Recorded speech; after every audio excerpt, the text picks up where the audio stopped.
Brad Newberg of SB Nation here, talking to Cincy Jungle, our Bengals blog, for our Monday Minute, where we ask one NFL-related question and one fantasy-related question. Watching the game against the Steelers, it really looked like the offense was stagnant in the second half after a decent start. Was this just good adjustments by the Steelers, or do you think the offense is getting too easy to figure out? Well, I'd say it's a combination of multiple things right now, Brad. Opposing defenses have figured out Cincinnati's big play offense by keeping more players back. Additionally, the Bengals have no running game right now to bring those players back up, and there is no number 2 wide receiver to complement A.J. Green, evidenced Sunday night when Green only had 6 targets for one reception, which obviously was a touchdown.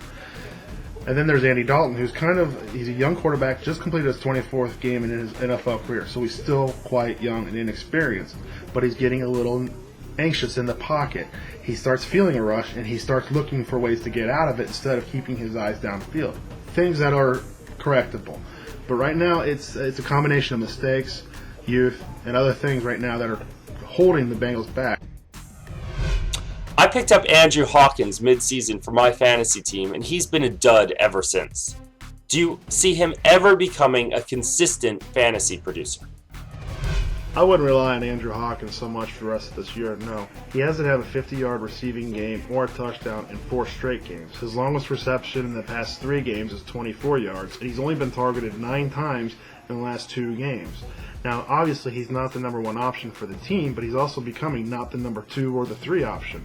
A lot of it has to do with coverage. He's the kind of guy that needs to be free in space in order to get open. 2 of his 50-yard touchdowns this year, one of them, it was a scramble play where he just broke free and Dalton found him. So I wouldn't use him so much if you can avoid it as a primary option in fantasy football.